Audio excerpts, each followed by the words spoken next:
প্রিয় দর্শক, আপনাদের সবাইকে আমন্ত্রণ জানাচ্ছি নয়া দিগন্ত ডিজিটালের আয়োজন দিগন্ত সংলাপের ২৭তম পর্বে। এবং আজকে আমাদের সাথে অনলাইনে যুক্ত হয়েছেন ঢাকা বিশ্ববিদ্যালয় ইসলামী ছাত্র শিবির শাখার সেক্রেটারি মহিউদ্দিন খান। এবং আজকে আমরা আলোচনার বিষয় নির্ধারণ করেছি জনগণ কি চায়, সমসাময়িক রাজনৈতিক বিষয় নিয়ে এবং জনগণের চাওয়া পাওয়া নিয়ে আজকে আমরা আমাদের অতিথির সাথে আমরা কথা বলতে চাই। আমরা যুক্ত করে নিচ্ছি মহিউদ্দিন খানকে। মহিউদ্দিন খান, কেমন আছেন?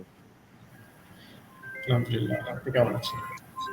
জি, মহিউদ্দিন খান, প্রথমেই জানতে চাই যে আজকে সাবেক প্রধানমন্ত্রী বেগম খালেদা জিয়া দেশে ফিরেছেন, জনগণের ঢল আমরা দেখেছি। এই বিষয় নিয়ে একটু আপনার মতামত শুরুতেই জানতে চাই। যে আমরা দেখেছি দীর্ঘ সময় ধরে বাংলাদেশে যেই বিরোধী পক্ষকে দমন করার যেই সংস্কৃতি চলে এসেছে, সেই সংস্কৃতির অবসান ঘটেছে জুলাই আন্দোলনের মধ্য দিয়ে। তো অন্যান্য যে সকল রাজনৈতিক দলগুলো রয়েছে, বিশেষ করে অন্যান্য বড় দলের ভেতরে বিএনপি, জামায়াত এবং অন্যান্য যে সকল রাজনৈতিক দল রয়েছে, সেই রাজনৈতিক দলগুলোর নেতৃত্বের প্রতি তাদের যেই চিন্তা বা আদর্শ, সেগুলোর প্রতি মানুষের এক ধরনের আকর্ষণ আগে থেকেই ছিল, কিন্তু সেটা প্রকাশ ঘটতে পারেনি সেই ফ্যাসিবাদী যেই সময়টা আমরা পার করেছি সেই সময়ে। ফলে আজকে আপনি যে জোয়ারের কথা বললেন, সেটা মূলত সেটারই একটা এক্সপ্রেশন। আমরা মনে করি যে এই যে রাজনৈতিক যে প্রেক্ষাপট, এই প্রেক্ষাপটের প্রতি মানুষের আস্থা তৈরি হচ্ছে বা আগ্রহ তৈরি হচ্ছে, এটাকে আমরা ইতিবাচক ভাবে দেখি। এবং এক সময় শুধুমাত্র একটি দলেরই যে রাজনৈতিক এক্সপ্রেশন সেটাই গুরুত্ব পেত, এখন বাকি সবাই আসতে পারছে, এটা ইতিবাচক। আমরা এক সময় দেখেছি বেগম খালেদা জিয়ার বাসার সামনে ট্রাকের সারি ছিল, বালু ভর্তি ট্রাক ছিল, অথচ সময় বদলিয়ে আজকে সেই জনগণ সেই পাহারাই খালেদা জিয়াকে রিসিভ করা হলো। সময়ের ব্যবধানে আসলে ফারাক কতটুকু মনে হচ্ছে? সময়, আমরা যদি এটাকে আলাদা করে দেখি, আসলে আমার মনে হয় যে এটাকে আলাদা করে দেখা উচিত। কারণ যেই রেজিমটা আমরা পার করে এসেছি সেটা কোনো সুস্থ কোনো রেজিম না। ফলে ট্রাকের যে গাড়ি অথবা অন্যান্য যে সকল প্রতিবন্ধকতা সৃষ্টি করা হয়েছিল, সেটি কোনো সুস্থ রাজনৈতিক পরিবেশের অংশ হতে পারে না। ফলে এটাকে শুধুমাত্র আমরা পট পরিবর্তন বা রাজনৈতিক ক্ষমতার পালাবদল আমরা বলবো না, বরং আমরা মনে করি যে একটা অসুস্থ সময় থেকে আমরা ভালো একটা সময় এসে পৌঁছেছি। ওকে, একটু ব্যক্তিগত প্রশ্ন যেতে চাই। স্নাতকোত্তরে প্রথম হয়েছেন, রাজনীতি করে কিভাবে প্রথম হলেন? মানে এই মেসেজটা তরুণদেরকে বা শিক্ষার্থীদেরকে কিভাবে দেয়া যায়? এই বিষয়ে জানতে চাই। যে রাজনৈতিক যে পরিচয় বা রাজনীতির যে জায়গা, সেটা তো ব্যক্তিগত ইন্টারেস্ট থেকে, কিন্তু এর বাইরেও আমার ব্যক্তিগত পরিচয়, আমার যেটা দায়িত্ব, আমি ছাত্র, এটা আমার আরেকটা পরিচয়। ফলে আমার মনে হয় যে আমার রাজনীতি এবং আমার ছাত্রত্ব, এই দুটো সাংঘর্ষিক না। এটাকে যদি আমরা সাংঘর্ষিক বানিয়ে ফেলি, তাহলেই বরং ছাত্রদের নিয়ে যে কাজ করার স্পৃহা এবং যে চিন্তা, সেটাতে বরং ঘাটতি থেকে যেতে পারে। কিন্তু আমরা যদি এই দুইটা পরিচয়কেই ব্যালেন্স করার চেষ্টা করি, তাহলে সম্ভবত দুই জায়গায় ভালো করা সম্ভব। মানে এই এই স্পৃহাটা সাধারণ শিক্ষার্থীদের মধ্যে মানে কতটুকু কাজ করে বলে আপনি মনে করেন? মানে আপনি যেটা বললেন সাংঘর্ষিক না, অনেকে রাজনীতিকে প্রায়োরিটি বেশি দেয়, পড়াশোনাকে প্রায়োরিটি কম দেয়। সেইসব শিক্ষার্থীদের জন্য আপনার উপদেশ কি হবে? দেখুন, সবাই সক্রিয়ভাবে রাজনীতিতে অংশগ্রহণ করবেন না। আবার সবাই সক্রিয়ভাবে যে একাডেমিক যেই লাইফ, সেই লাইফকে সেভাবে সিরিয়াসলি নেবেন, এটার বাস্তবতা। প্রত্যেকের আলাদা আলাদা চিন্তা থাকতে পারে। কিন্তু আমরা দেখেছি যে জুলাই আন্দোলনে সবচেয়ে অগ্রণী ভূমিকা রেখেছে ছাত্ররা। তার মানে ছাত্ররা কোনোভাবে পলিটিক্যালি আনঅ্যাওয়ার না, তারা পলিটিক্যালি সচেতন, কিন্তু সচেতনভাবে তারা যে কাঠামোগত রাজনীতি, সেটাতে অংশগ্রহণ করেন না হয়তো। ফলে আমাদের যেই পরিবেশ, এই পরিবেশে আমি মনে করি যে এই জায়গা ব্যালেন্স করার যে বিষয়টা, যখন প্রয়োজন হয়, রাজনৈতিক প্রয়োজন এবং দেশের প্রয়োজন হয়, তখন ছাত্র সমাজ সেই জায়গায় নেমে আসেন। ফলে আমার কাছে মনে হয় যে এটা আসলে ছাত্ররা ব্যালেন্স করেন। আপনি যেটা বলেছেন, আমি এটার সাথে দ্বিমত করতে চাই যে ব্যালেন্স করেন না। আমি মনে করি যে তারা ব্যালেন্স করতে পারে। করে রাজনীতির পাশাপাশি পড়াশোনা নাকি পড়াশোনার পাশাপাশি রাজনীতি? কোনটা মুখ্য হওয়া উচিত শিক্ষার্থীদের জন্য? দুটো একই সাথে যেতে পারে। আমি বলেছি দুটো কমপ্লিমেন্টারি, এটার ভিতরে কোনো কনফ্লিক্ট নাই। যারা সরাসরি রাজনীতির সাথে যুক্ত তারা পড়াশোনার যে পরিবেশ বা পড়াশোনার যে সময় সেটি কম পান। তবে যদি নিজে থেকে চেষ্টা থাকে, যদি আগ্রহ থাকে, তাহলে এটি করা সম্ভব। কিন্তু এর বাইরেও অনেকেই থাকেন যারা পলিটিক্যালি সচেতন কিন্তু সরাসরি কাঠামোগত রাজনীতির সাথে যুক্ত না, আমি বারবার বলছি। তারা অবশ্যই একাডেমিক যেই ডিসিপ্লিন, একাডেমিক যে লাইফ, সেটার প্রতি গুরুত্ব দিবেন। আর যারা সরাসরি এটার সাথে যুক্ত, আমাদের মনে রাখা উচিত যে আমরা শিক্ষার্থীদের জন্য কাজ করি, ফলে আমাদের যেই দায়িত্ব, ছাত্র হিসেবে যে দায়িত্ব, সেটা ভুলে যাওয়া উচিত নয়। ওকে, আপনি রেজাল্টের পর হল থেকে বের হয়েছেন, এটি একটি অনন্য নজির স্থাপন করেছেন এবং এটি নিয়ে সারা দেশে নিউজও হয়েছে, ভাইরাল হয়েছে। এই দৃষ্টান্ত স্থাপন, এটা আপনার কাছে ব্যক্তিগতভাবে কেমন লাগছে? এবং এই সিস্টেম যদি প্রত্যেকে যদি মেনটেন করে, সেক্ষেত্রে আমাদের মানে কি বলবো, যে শিক্ষার্থীদের ক্ষেত্রে যারা রাজনীতি করছে তাদের ক্ষেত্রে এই জায়গাটা কেমন আগামীতে হবে বলে মনে করেন? এখন যেই ক্যাম্পাসগুলোতে যে নির্যাতন চলেছে, সেটি মূলত হল দখলের রাজনীতির মাধ্যমে নির্যাতনগুলো চালানো সম্ভব হয়েছে, এবং শিক্ষার্থীদের মতামতের উপরে নিজের মতামত চাপিয়ে দেওয়ার যে সংস্কৃতি, এটা মূলত গেস্ট রুম এবং গণরুমের যে কালচার, সেটি থেকেই হয়েছে। বিশেষত যারা ছাত্র জীবন শেষ করেন, যাদের আনুষ্ঠানিক ছাত্রত্ব শেষ, তারা যদি হলে থাকা শুরু করেন, নবীন যারা আসবেন তারা তাদের সিট সংকট দেখা দিবে। আমরা বিশ্ববিদ্যালয় প্রশাসনের কাছে বারবার সিটের ব্যাপারে জানতে চাই, বা সিটের যেই সংকুলানের ব্যাপারে আমরা জানতে চাই, কিন্তু এখানে বড় একটা চ্যালেঞ্জ হচ্ছে যে যাদের ছাত্রত্ব শেষ হয় তারা আমরা চলে যাই না।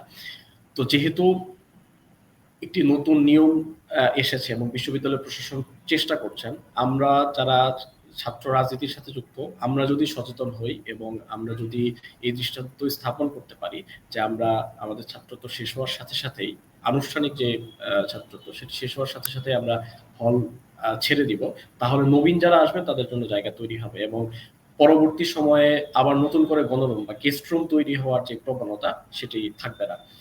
ফলে সকলেই তাদের মতামত প্রকাশ করার মতো জায়গা পাবে। যখন কেউ গেস্ট রুমে থাকে, যখন কেউ গণরুমে থাকে, যখন কেউ গণরুমে থাকে, তখন এক ধরনের আধিপত্য বিস্তার করার সুযোগ তৈরি হয় অন্যদের। ফলে আমরা মনে করি যে যদি নবীনদের জন্য সিট ছেড়ে দেওয়া হয়, তারা জায়গা পাবেন এবং তারা সুষ্ঠুভাবে তাদের যে একাডেমিক লাইফ, এটি শেষ করার সুযোগ পাবেন। এই প্র্যাকটিসটা কি আসলে আমাদের পক্ষে সম্ভব করা, আপনার কি মনে হয়, যেটা আপনি করে দেখিয়েছেন? আমাদের বর্তমান আর্থসামাজিক যে অবস্থা, এই অবস্থা এটি কঠিন। কিন্তু আমরা যখন বিশ্ববিদ্যালয়ের প্রথম বর্ষে এসেছি, আমরা এক্সপেক্ট করেছি যে প্রথম বর্ষ থেকে আমরা সিট পাবো। এটা বাস্তব যে আমরা প্রথম বর্ষে সিট পাইনি, শুধুমাত্র এই কারণে, কারণ সিটের সংকট ছিল। যদি এটা নিশ্চিত করা যায় যে প্রথম বর্ষেই সিট দেওয়া হচ্ছে, তাহলে আমরা আশা করি যে ছাত্রত্ব শেষ হওয়ার সাথে সাথে সবাই সিট ছাড়বেন। কারণ নির্দিষ্ট সময়ের যে নিয়ম, এই নিয়মকে যদি আমরা সম্মান করতে চাই, আমরা ছাত্র সমাজ যারা জুলাই আন্দোলন করেছি অনিয়মের বিরুদ্ধে, তো আমরা যদি সেই নিয়মটাকে সম্মান করি, তাহলে আমার মনে হয় যে একটু কষ্ট হলেও সিট ছেড়ে দেওয়া সম্ভব। এবং আমাদের সিনিয়র যারা রয়েছেন বিভিন্ন হল থেকে, তারা নিয়মকে সম্মান জানিয়েই, আমাদের সিনিয়র যারা ব্যাচ আছেন তারা বেরিয়ে গেছেন। ফলে আমি মনে করি যে তারা যেহেতু দৃষ্টান্ত স্থাপন করেছেন, আমরা যেহেতু এখন করার চেষ্টা করছি, ভবিষ্যতে যারা আসবেন তারাও এই ধরনের দৃষ্টান্ত স্থাপন করবেন। আচ্ছা, আমরাও চাই।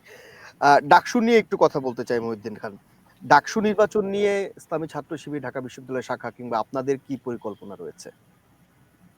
দেখুন, আমরা ডাকসুর যে দাবি, সে দাবির ব্যাপারে যথেষ্ট ভোকাল ছিলাম শুরু থেকেই।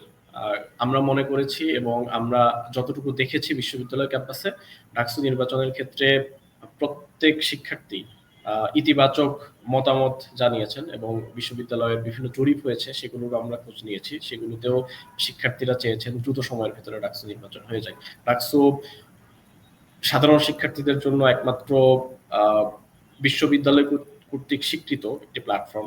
ফলে এই জায়গায় যখন শিক্ষার্থীরা কথা বলার সুযোগ পাবেন, তখন এক ধরনের যেই স্বৈরাচারী মনোভাব বিশ্ববিদ্যালয় প্রশাসনের ভেতরে গ্রো করতে পারে, বা অন্যান্য ছাত্র সংগঠনের যে আধিপত্য তৈরি হতে পারে, সেই জায়গা থেকে শিক্ষার্থীরা একটা কথা বলার একটা লেজিটিমেট গ্রাউন্ড পাবেন। ফলে আমরা মনে করি যে এই ডাকসু নির্বাচন যত দ্রুত সম্ভব বাস্তবায়ন হওয়া উচিত। তো এই ক্ষেত্রে আমরা দেখেছি যে কিছু দীর্ঘসূত্রিতার ব্যাপার। তবে এখন যেই মানে মুভমেন্ট আমরা ডাকসু দেখতে নিয়ে পাচ্ছি, আমরা জটিলতা আসলে আশাবাদী। কি দেখা যাচ্ছে মহিউদ্দিন ভাই? ডাকসু নিয়ে জটিলতা কোন জায়গাতে মনে হচ্ছে? এখন ডাকসু নিয়ে বিভিন্ন ছাত্র সংগঠনগুলো অবশ্যই বড় এক ধরনের স্টেক, এবং এই জায়গায় ছাত্র সংগঠনগুলোর প্রত্যেকেরই আলাদা আলাদা কথা আছে, এবং বিশেষত কথাগুলো ডাকসুর যে সংস্কার সেটা নিয়ে। এবং আমরা মনে করি যে ডাকসুর গঠনতন্ত্র বিশেষ করে এটা সংস্কার হওয়া উচিত। এখানে বেশ কিছু প্রবলেমেটিক বিষয় ছিল, আমরা আনুষ্ঠানিকভাবে সেটি তুলে ধরার চেষ্টা করেছি, লিখিতভাবে সেটা বিশ্ববিদ্যালয় প্রশাসনের কাছে দিয়েছি, এবং পরবর্তী সময়ে সেটা সংস্কারের একটা কপিও এসেছে আমরা যতদূর জানি। তো এক্ষেত্রে সবারই দাবি ছিল যে দ্রুত সময়ের ভেতরে এই সংস্কারটা শেষ করে ফেলা। সংস্কারের যে প্রক্রিয়া, সেই প্রক্রিয়া শেষ হয়েছে ইতিমধ্যে আমরা জানতে পেরেছি। কিন্তু সংস্কারে আমাদের যে প্রত্যাশা ছিল সেই প্রত্যাশার পরিপূর্ণ প্রতিফলন ঘটেনি। তবে আমরা মনে করি যে যতটুকু সংস্কারের প্রয়োজন সেই সংস্কারের পরেই দ্রুত সময়ের ভেতরে এটা হওয়া উচিত। কারণ এটি যদি না হয়, পরবর্তী সময়ে যে ক্যাম্পাসে অস্থিরতা বিরাজ করতে পারে বা অন্যান্য যে সকল সমস্যা তৈরি হতে পারে, সেই জায়গায় ডাকসু সকল শিক্ষার্থীর জন্য একটা নিরাপদ আশ্রয়স্থল হতে পারে। ডাকসু নির্বাচন ছাত্র রাজনীতির জন্য কি বড় কোনো ভূমিকা পালন করবে? আমি মনে করি অবশ্যই করবে, কারণ ছাত্র সংগঠনগুলো যে ভূমিকা পালন করে সেটি তাদের নির্দিষ্ট সাংগঠনিক পরিসরে ভূমিকা পালন বা করে, এবং এজেন্ডা শিক্ষার্থীদের জন্য বাস্তবায়নের? অবশ্যই ইতিবাচক কাজ করতে চায়। কিন্তু যখন শিক্ষার্থীদের সরাসরি ম্যান্ডেট নিয়ে তাদের ভোটের মাধ্যমে ছাত্র রাজনীতি যারা করেন, তারা যখন ডাকসুতে নির্বাচিত হবেন এবং তাদের যে শিক্ষার্থীদের যে ম্যান্ডেট, সেই ম্যান্ডেটের প্রেক্ষিতে তারা যখন আসবেন, ফলে আমার মনে হয় যে তারা আরো বেশি শিক্ষার্থী বান্ধব হবেন, এবং তারা এক্ষেত্রে আরো জোরালো ভূমিকা পালন করতে পারবেন। কারণ তাদের পেছনে একটা লেজিটিমেট ফোর্স কাজ করছে, শিক্ষার্থীদের সমর্থন কাজ করছে। এই বিষয়টা তাদেরকে আরো অনেক বেশি কনফিডেন্স দেবে। ঢাকা বিশ্ববিদ্যালয় থেকে আপনাদের ছাত্র সংগঠন বা দলের ডাকসুর ভিপি পদে বা বড় যে পদগুলো আছে সেগুলোতে মানে কে দাঁড়াতে পারেন, বা এরকম কোনো সম্ভাবনা বা এরকম কোনো নেতৃত্ব আপনাদের কি তৈরি হয়েছে কিনা?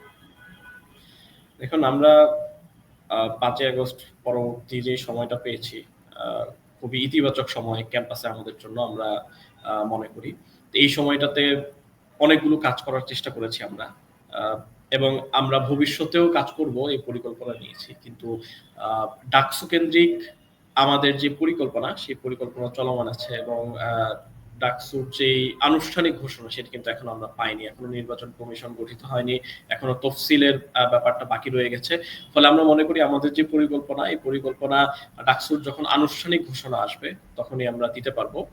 তবে আমরা আমাদের নিজেদের পরিসরে ডাকসু নিয়ে কাজ করছি, এবং ডাকসুতে ছাত্র শিবিরের অংশগ্রহণ থাকবে ইনশাআল্লাহ।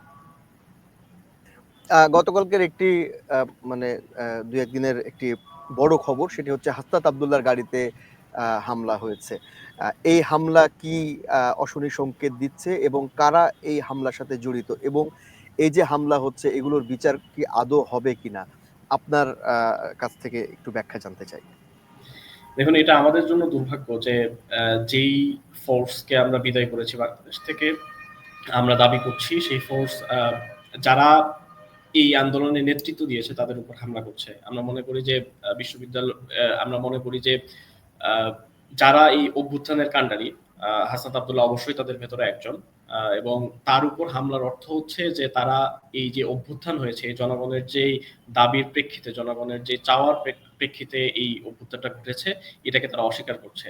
আমরা মনে করি যে ফ্যাসিবাদ এবং ফ্যাসিবাদের যারা দোসর এখনো রয়ে গেছে আমাদের ভেতরে, তারাই মূলত এটার বাস্তবায়ন করছে। এটার একমাত্র রিমেডি হতে পারে দ্রুত সময়ের ভেতরে এদের বিচারের আওতায় নিয়ে আসা। শুধুমাত্র যারা হামলা করেছে তারা নয়, বরং বিভিন্ন সময়ে ফ্যাসিবাদকে যারা সার্ভ করেছে, সমাজের বিভিন্ন সেক্টরে তারা আছে, আমরা লক্ষ্য করেছি। ফলে আমরা মনে করি যে দ্রুত সময়ের ভেতরে যদি বিচার করা সম্ভব হয় এবং এটার দায়িত্ব গণ অভ্যুত্থান পরবর্তী যে সরকার গঠিত হয়েছে সেই সরকারেরই আমরা মনে করি। এক্ষেত্রে আমরা চাপ প্রয়োগের চেষ্টা করছি। আমরা বারবার বলার চেষ্টা করেছি যে দীর্ঘ সময় শুধুমাত্র জুলাই আন্দোলনে না, এর আগেও বিভিন্ন রাজনৈতিক দল থেকে শুরু করে যারা কথা বলার চেষ্টা করেছেন তাদের উপর নির্যাতন চলেছে, তাদের উপর অত্যাচার চলেছে। প্রত্যেক জুলুম এবং অত্যাচারের বিচার হওয়া উচিত। আহ অনেকেই বলছেন যে আওয়ামী লীগকে আবারও পুনর্বাসিত করা হচ্ছে, আওয়ামী লীগ আসছে, এরকম নানান কথা শুনছি এবং আমরা দেখতেও পাচ্ছি, এবং সরকারের বিভিন্ন জায়গাতে প্রশাসনিক জায়গাগুলোতেও অনেকেই বলছেন আওয়ামী লীগের যারা রয়েছেন তাদেরকে এখনো সরানো হয় নাই। এই যে আওয়ামী লীগের পুনর্বাসন বা আওয়ামী লীগ আবারও আসছে বা সরকারি যে জায়গাগুলোতে এখনো রয়ে গেছে, এইটা আসলে আগামীতে আমাদের যে অভ্যুত্থান হয়েছে সেটিকে আসলে কিভাবে মানে ইফেক্ট ফেলতে পারে বলে মনে করে?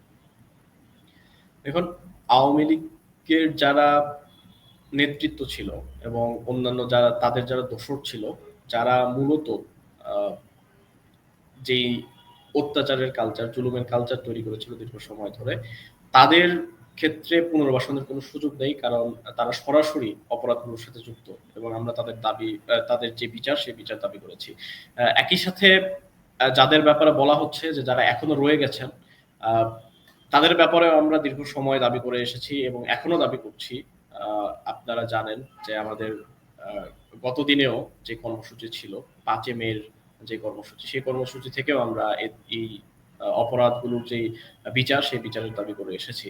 আহ, তবে আওয়ামী লীগের পুনর্বাসন প্রশ্নে আমরা মনে করি যে আওয়ামী লীগের যে ধরনের কালচার ছিল, তারা যে ধরনের অত্যাচারের কালচার তৈরি করেছিল, সেই কালচার আসলে ফিরে আসার কোনো সুযোগ নাই বাংলাদেশে।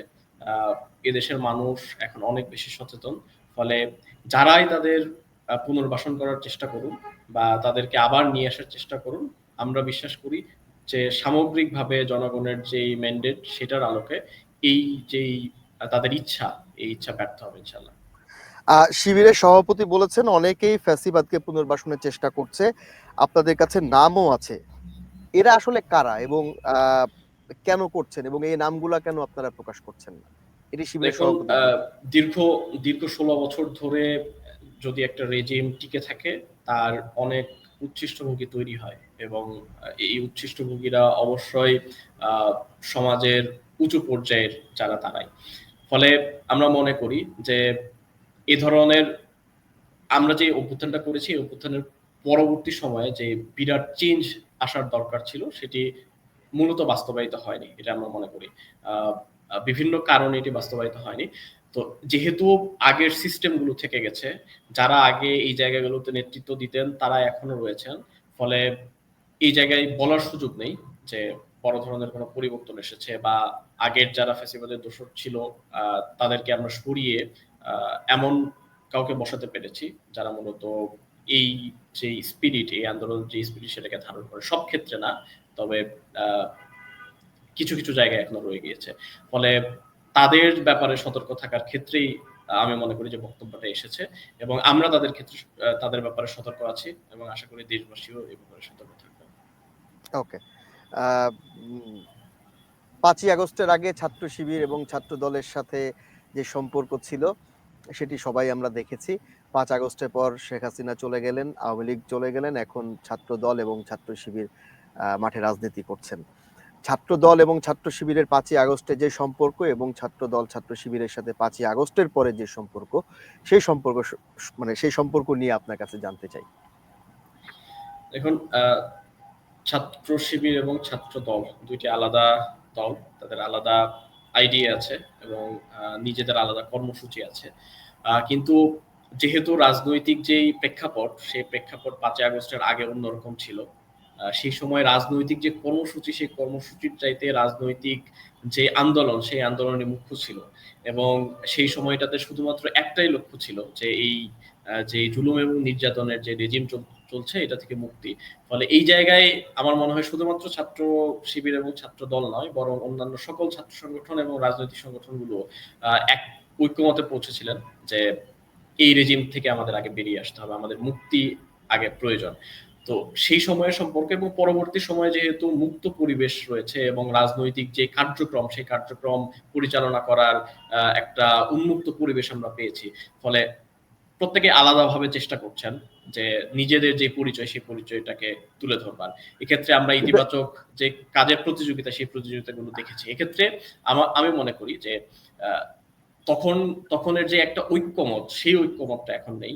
কি আহ, এই ক্ষেত্রে নেই, কিন্তু ফ্যাসিবাদকে যদি আবার পুনর্বাসন করা হয় বা করার চেষ্টা করা হয় তখন আবার সেই ঐক্যমত ফিরে আসবে, কিন্তু কিন্তু সেই কার্যক্রমের ক্ষেত্রে মহিউদ্দিন খান, সেই ঐক্যমত যদি না থাকে সেক্ষেত্রে ছাত্র রাজনীতির ক্ষেত্রে কি ভাটা পড়ার সম্ভাবনা থাকে না? আমি আমি আরেকটু ক্লিয়ার করি। জি, সেই জি। ঐক্যমত এখনো রয়েছে। যদি আমি বলেছি ফ্যাসিবাদ বা ফ্যাসিবাদের দোসর যারা তাদেরকে যদি পুনর্বাসন করার চেষ্টা আবার করা হয় আবার সেই ঐক্যমত ফিরে আসবে বলে আমি মনে করি। এবং আমরা বিভিন্ন সময়ে দেখেছি যখন দেশ ঝুঁকির মুখে পড়েছে, বিভিন্ন গুজবের মাধ্যমে উস্কে দেওয়া হয়েছে অনেককে, তখন ছাত্র সংগঠনগুলো একই জায়গায় এসে কথা বলার চেষ্টা করেছে। ফলে সেই জায়গায় ঐক্যমত এখনো রয়েছে, কিন্তু কার্যক্রম পরিচালনার ক্ষেত্রে যেহেতু আলাদা আলাদা দল, আলাদা চিন্তা এবং আলাদা কার্যক্রম পরিচালনা করতে হয়, ফলে এই জায়গায় তো পার্থক্য থাকবেই বিভিন্ন ছাত্র রাজনৈতিক দলগুলোর ভেতরে। এনসিপির সাথে আপনাদের সম্পর্ক কেমন, এবং এনসিপি আর শিবির কি এক হয়ে কাজ করছে, বা আগামীতে কি এক হয়ে কাজ করার সম্ভাবনা আছে কিনা মহিউদ্দিন খান? এখন এনসিপি আর শিবির একসাথে কাজ করার কোনো সুযোগ নেই, কারণ এনসিপি জাতীয় রাজনীতির সাথে যুক্ত। ছাত্র শিবির একটি ছাত্র সংগঠন, ফলে একসাথে কাজ করার সুযোগ নেই। কিন্তু এনসিপি এমন একটা প্রেক্ষাপটে দাঁড়িয়ে তারা রাজনীতি শুরু করেছেন যেটা জুলাইয়ের যে স্পিরিট সেই স্পিরিটকে তারা ধারণ করার ব্যাপারে আহ, তারা বক্তব্য দিয়েছেন, তারা ক্লেম করেছেন। আমরা বিশ্বাস করি অন্যান্য যে সকল রাজনৈতিক দল তারাও জুলাইয়ের যে স্পিরিট সেই স্পিরিটকে ধারণ করেন। ফলে এই জায়গা থেকে তাদের প্রতি মানুষের যে প্রত্যাশা, আমাদেরও সেই প্রত্যাশা থাকবে যে জুলাইয়ের যে স্পিরিট সেই স্পিরিটকে তারা ধারণ করবেন এবং সেই জায়গা থেকে তারা রাজনীতি করবেন। এই ব্যাপারে তো আমাদের অবশ্যই ইতিবাচক সমর্থন থাকবে, কিন্তু সাংগঠনিকভাবে কাঠামোগতভাবে একসাথে কোনো রাজনীতি করার সুযোগ নেই বা কাজ করার সুযোগ নেই, কারণ তারা আলাদা দল এবং তারা বা অন্য আমার একটা আমার জায়গায় কাজ মহিউদ্দিন, করেন, আমার জাতীয় রাজনীতিতে আমার কাজ মানে করেন, আমার যে জায়গায় প্রশ্নটা আমাদের আসলে কাজ করার সুযোগ নেই। আমার প্রশ্নটা মানে একটু যদি আমি ঘুরিয়ে বলি, যে আগামী যে নির্বাচন আসছে সেই নির্বাচনে জামায়াত ইসলামের সাথে কি এনসিপির জোট হয়ে নির্বাচন করার কোনো সুযোগ আছে কিনা, বিষয়টা আসলে এটা বলতে এখন চেয়েছিলাম। আমি আমি আবারও ক্লিয়ার করি যে জামাত কি ধরনের সিদ্ধান্ত নেবে সেটা জামাতের সিদ্ধান্ত। শিবির যেহেতু আচ্ছা। একটা স্বতন্ত্র ছাত্র সংগঠন হিসেবে ফাংশন করে, সেই জায়গায় আমরা আসলে এখানে বক্তব্য দিতে পারবো না এই বিষয়ে। আচ্ছা। এটা তাদের সিদ্ধান্ত হবে। এবং এই জায়গায় আমি আবারও ক্লিয়ার করি যে ছাত্র শিবির যেহেতু শুধুমাত্র ছাত্রদের নিয়ে কাজ করে এবং জাতীয় রাজনীতিতে যে ধরনের নির্বাচন সেই নির্বাচন প্রক্রিয়া সে ছাত্র শিবির কখনো অংশগ্রহণ করেনি এবং ভবিষ্যতেও করবে না। ফলে এই জায়গায় আমাদের কোনো মন্তব্য করাটা মনে হয় ভুল হবে। ওকে। মহিউদ্দিন খান, নির্বাচনের যৌক্তিক সময় আপনার কাছে কোনটি মনে হয়, সংস্কার আগে নাকি নির্বাচন আগে? দেখুন, সংস্কার এবং নির্বাচন এই দুইটির যেই বিশাল কনফ্লিক্টিং একটা সিচুয়েশন তৈরি করা হয়েছে, আমার মনে হয় যে এটি থেকে সকল রাজনৈতিক দলই এখন বের হয়ে এসেছে। মোটামুটি এক ধরনের ঐক্যমতে পৌঁছেছেন সবাই, আমি মনে করি ব্যক্তিগতভাবে। এবং সংস্কারের যে বিষয়গুলো, সংস্কার তো একটা দীর্ঘমেয়াদী প্রক্রিয়া। যে ইনস্টিটিউশনগুলো ধ্বংস হয়েছে দীর্ঘ ১৬ বছর ধরে, সেই ইনস্টিটিউশন আসলে ২-৪ বছরে গড়ে উঠবে না, এটি হচ্ছে বাস্তবতা। ফলে আমার যেটা মনে হয় যে সংস্কারের যেই ইনিশিয়েটিভ, এই ইনিশিয়েটিভগুলো এই সরকার নিতে পারেন এবং অনেক ক্ষেত্রে নিয়েছেন। বিভিন্ন সংস্কার কমিশনের রিপোর্ট এসেছে, সেগুলোর উপর ভিত্তি করে কাজ যদি শুরু করা যায় তাহলে সংস্কার প্রক্রিয়ার যেই মূল কাজ সেই কাজটা মূলত শুরু হবে এবং পরবর্তীতে নির্বাচিত সরকার এসে এটিকে অবশ্যই ধারণ করা উচিত, কারণ যেই যেই যে ধরনের সংস্কার প্রস্তাবনাগুলো এসেছে এর ভেতর অধিকাংশ ইতিবাচক, যদিও কিছু ব্যাপারে বিতর্ক হয়েছে। তবে আমরা মনে করি যে এটা যদি চলতে থাকে, এটা যদি কন্টিনিউয়াস একটা প্রসেস হিসেবে আমরা ধরে নেই, তাহলে এটি শুধুমাত্র নির্বাচনের আগেই সমস্ত সংস্কার শেষ হয়ে যাবে এটি বলার কোনো সুযোগ নেই। এক্ষেত্রে আমরা মনে করি যে আহ, দ্রুত সময়ের ভেতরে কোনো নির্দিষ্ট টাইম ফ্রেম বেঁধে যদি আমরা না দিই, দ্রুত সময়ের ভেতরেই নির্বাচন হয়ে যাওয়া উচিত। এবং সেই বিষয়ে আমি মনে করি যে রাজনৈতিক যেই দলগুলো রয়েছে তাদের ভেতরে একটা বোঝাপড়া আপনারা কি হয়েছে। বিশ্বাস করেন যে নির্বাচনের পরে সংস্কার সম্ভব? আমরা বিশ্বাস করতে চাই, কারণ জুলাই আমাদের আমাদের যে জাতীয় রাজনৈতিক প্রেক্ষাপট, এই প্রেক্ষাপটের খুবই নতুন একটা দৃষ্টান্ত স্থাপন করেছে। এরকম অভূতপূর্ব জনগণের যেই আকাঙ্ক্ষা, এটার প্রতিফলন আমরা কখনো দেখিনি এর পূর্বে। ফলে আমরা মনে করি যে যেই রাজনৈতিক দলই ক্ষমতায় আসবেন তারা এই স্পিরিট যেটা ছিল, এই জনগণের যে আবেগ ছিল, তাদের যে চাওয়া ছিল, এটাকে অবশ্যই গুরুত্বের সাথে দেখবেন এবং আমরা আশা করতে চাই যে এই সংস্কার প্রক্রিয়াগুলো কন্টিনিউয়াস প্রসেসের মাধ্যমে বাস্তবায়িত হবে।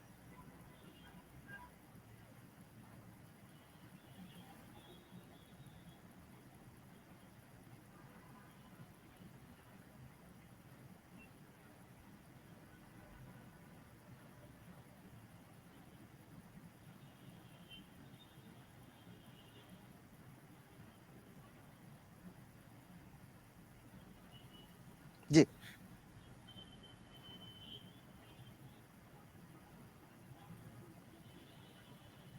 মইদুল খান শুনতে পাচ্ছেন আমাকে? যে এখন শুনতে পাচ্ছি। জি, ওকে। আহ, অভ্যুত্থানের পক্ষের শক্তিগুলোর ঐক্যমত এখন কতটুকু আছে বলে মনে করেন আপনি? দেখুন, অভ্যুত্থানের যারা পক্ষের শক্তি ছিল তারা একটা নির্দিষ্ট পয়েন্টে একমত ছিল, যে ফ্যাসিবাদী যে রেজিম, এই রেজিমকে সরাতে হবে এবং জনগণের যে মুক্তি, সেই মুক্তির ব্যবস্থা করতে হবে। এবং এক্ষেত্রে সবচেয়ে বড় যে ভূমিকা পালন করেছেন তারা হচ্ছেন সাধারণ জনগণ, যারা রাস্তায় নেমে এসে আন্দোলনের সমর্থন দিয়েছেন এবং আন্দোলনের সরাসরি অংশ নিয়েছেন। এক্ষেত্রে আমি মনে করি যে এই জায়গায় ঐক্যমত এখনো রয়েছে এবং জুলাইয়ের যে স্পিরিট ছিল, সেই স্পিরিটের বাইরে যে এই সময়ে মানুষের যে মুক্তির আকাঙ্ক্ষা, সেই মুক্তির আকাঙ্ক্ষা নিয়ে যারা নেমে এসেছিলেন, তাদের আবেগের প্রতি সম্মান এখন পর্যন্ত সমস্ত শক্তিরই রয়েছে। ফলে আলাদা করে যেটা দেখানো হচ্ছে যে তাদের ভেতরে ভাঙন দেখা যাচ্ছে, এটি মূলত তাদের রাজনৈতিক সাংগঠনিক কাঠামোগত যেই পার্থক্য, সেই পার্থক্যেরই বহিঃপ্রকাশ। কিন্তু মূল যে জায়গা, জনগণের মুক্তির যে প্রশ্ন, সেই প্রশ্নে আমি মনে করি যে ঐক্যমত রয়েছে। ওকে, আমরা অনুষ্ঠানের শেষ পর্যায়ে চলে আসছি। অনেক নতুন নতুন দল আসছে, রাজনৈতিক দল আসছে। আমরা কেউ চাইলে রাজনৈতিক দল করতে পারেন বা নিবন্ধন যদি নিতে চান নিতে পারবেন, কিন্তু এই রাজনৈতিক দলগুলো আসছে, এগুলো আগামীতে আসলে কি বার্তা দেয়? মানে পজিটিভ দেখুন কিছু হবে নাকি নেগেটিভ, কোন বার্তা দিচ্ছে? দেখুন এটাকে আমরা দুইভাবে দেখতে পারি। ইতিবাচক এই কারণে যে যে ধরনের সংস্কৃতি তৈরি করা হয়েছিল মানুষের ভেতরে, আমরা জানি যে দীর্ঘ সময়ে আমরা একটা অ্যাপলিটিক্যাল জেনারেশন হিসেবে গড়ে উঠেছিলাম, বিশেষ করে আমাদের বয়সী যারা এই জেনারেশন। কিন্তু জুলাইয়ের পরবর্তী সময়ে সেই জেনারেশনের যে চিন্তা, সেই চিন্তায় পরিবর্তন এসেছে। তারা যদিও সরাসরি রাজনীতিতে অংশ নিচ্ছেন না, কিন্তু দেখা যাচ্ছে যে তারা রাজনৈতিকভাবে সচেতন।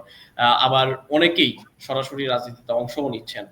এক্ষেত্রে আমার মনে হয় যে এক ধরনের রাজনীতি সচেতনতা তৈরি হয়েছে, যেটা অবশ্যই ইতিবাচক।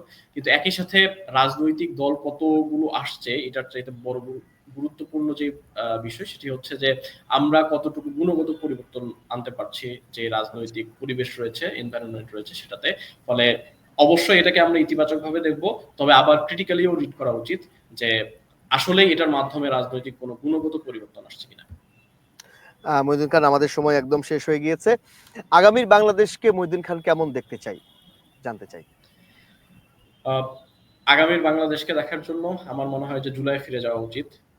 জুলাই আমরা অনেক কিছু দেখেছি, যেই সময়টাতে মানুষ তাদের অনেকটা আবেগী হলেও তাদের এক্সপ্রেশন গুলো প্রকাশ করেছেন। আমরা দেখেছি যে মেধাবীরা দেশে ফিরে আসতে চাচ্ছেন। আমরা দেখেছি যে দুর্নীতি মুক্ত একটা বাংলাদেশ গড়ে তোলার জন্য যারা কাজ করার আগ্রহ দেখিয়েছেন। আমরা দেখতে পেয়েছি যে যে ধরনের প্রো পিপল এক ধরনের অ্যাডমিনিস্ট্রেশন জনগণ প্রত্যাশা করে, সেই ধরনের অ্যাডমিনিস্ট্রেশন গঠন করার জন্য, সে ধরনের গভর্নেন্স ক্রিয়েট করার জন্য আগ্রহ দেখিয়েছেন তরুণ প্রজন্ম। ফলে আমরা মনে করি যে আগামীর বাংলাদেশ দুর্নীতিমুক্ত বাংলাদেশ হবে, এক ধরনের এফিসিয়েন্ট, যারা বাংলাদেশের যে সামগ্রিক যে সিস্টেম, সেই সিস্টেমের যেই লুফুলস গুলো রয়েছে, সেই জায়গাগুলোতে কাজ করার জন্য আগ্রহী হবেন। যারা মেধাবীরা রয়েছেন তারা আবার দেশে ফিরে আসবেন, দেশ গঠনে কাজ করবেন এবং সামগ্রিকভাবে সকলে মিলে যে ধরনের দেশ আমরা গঠন করতে চাই, জুলাইয়ের যেই স্পিরিটটা ছিল, সেই স্পিরিটের আলোকে আমরা ভবিষ্যতের বাংলাদেশ দেখতে পাবো ইনশাআল্লাহ। মহিউদ্দিন খান, ঢাকা বিশ্ববিদ্যালয় ইসলামী ছাত্র শিবির শাখার সেক্রেটারি, আপনাকে অসংখ্য ধন্যবাদ। খুব চমৎকার করে গুছিয়ে কথা বলেছেন। আশা করছি পরবর্তীতে আবারও আমরা দিগন্ত সংলাপে আপনাকে কোনো এক এপিসোডে যুক্ত করে নিব। দর্শক, সে পর্যন্ত সবাই অনেক ভালো থাকবেন, সুস্থ থাকবেন এবং দিগন্তর সাথেই থাকবেন। আল্লাহ হাফেজ।